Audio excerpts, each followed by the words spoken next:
Hello, Chemistry 10H students. This is the second unit conversions video. So if you're here and you wish to start from the beginning, you should go and find unit conversions 1. We're going to talk about the two-part unit conversions in this video, and I'm going to work through a couple of examples. All right, so this video, we're just going to work through examples of this together. So we're going to convert 65 miles per hour to furlongs per minute. So some of you probably could skip the pre-work, but I'm still going to go ahead and do that. So first thing I do is I look for the relationship between miles and furlongs on my unit factor sheet. And turns out that there is just an equivalent relationship between the two. So I'm just going to copy and paste it. And then I've got hours and minutes. So you probably already have that memorized, but I'm still going to go ahead and copy paste it. So now that I have everything that I need, I then start by rewriting the question such that my 65 is up top with my miles, and then I have 1 on bottom with hours. So then I treat this like two separate problems. In the first one, I'm converting miles to furlongs. So because miles is up top in my first fraction, it must be on bottom in my second fraction. So I have 7.99 furlongs. If you're wondering what a furlong is, it's used in boating over 1 mile. So now I'm done with my numerator. Now I need to convert hours to minutes. So this is where things are a little bit different because hours is on bottom in my first thing. Hours must be up top in my second.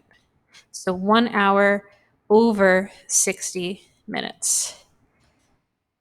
Now to put this in my calculator, do 65 times 7.99 in parentheses and then divided by whether or not use parentheses here. Actually, either way would work because everything else around the 60 I meant. So you could put parentheses around 60 if you'd want to, but you don't really have to.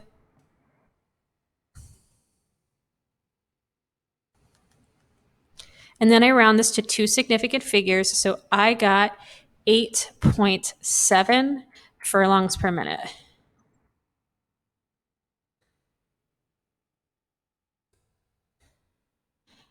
Let's take a look at another one. We're going to go from 1.00 times 10 to the 3 grams per milliliter to pounds per liter. So first I'm going to do my pre-work. I'm going to find something that connects grams to pounds. So there's a couple different ways you could do it. I'm actually going to use a different way than I did in the first video if you are watching them sequentially. And then I'm going to do milliliters to liters.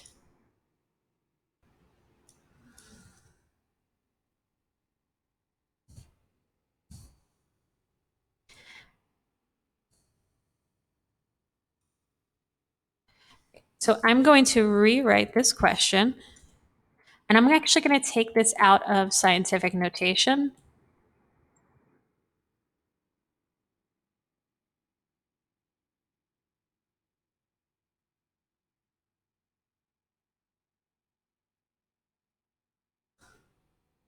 And I'm going to rewrite it. So next I need to convert grams to pounds. So I'm first going to convert grams to kilograms.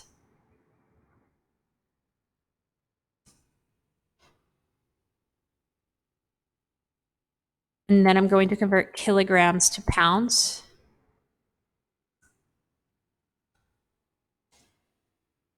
I had to make sure that grams cancel with grams. That's why grams is on bottom in my second fraction.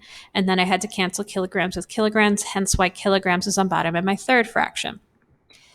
Next, I need to convert from milliliters to liters. So since milliliters is in the bottom of my first fraction, it must be on top when I go to cancel out my units. So then to put this in my calculator, you can't put a bar in your calculator. You'll just need to remember that you have 3 sig figs.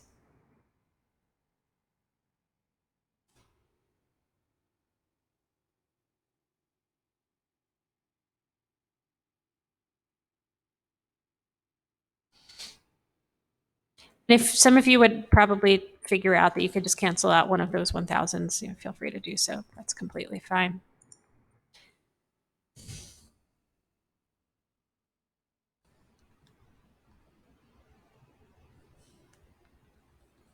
And then remember that we need to have 3 significant figures here.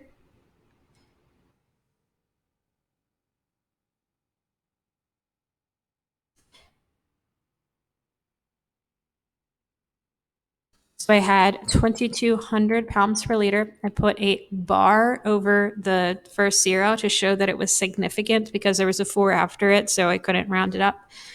So 2,200 pounds. I just put the space between the thing with the bar and the one without it because it shows up kind of as between the two zeros if I don't do it that way. But if I were to handwrite it, I wouldn't do it that way.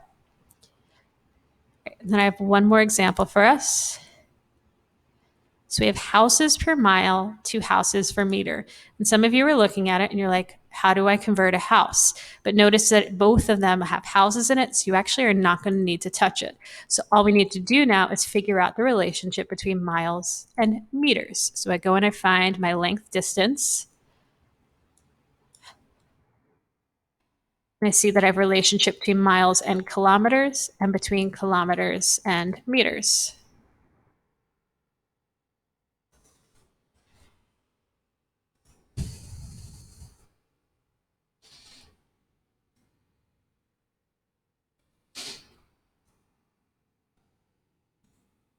So first I convert miles to kilometers. Since miles is on bottom in my first thing, I must have miles up top. And then I need to convert kilometers to meters. So my 1 km has to go up top to cancel out with the 1 km that is on bottom. Then I put 1,000 meters on the bottom because that's what I want in my final answer. You could put the dot in your calculator, but your calculator doesn't actually know what that means. So I wouldn't recommend it.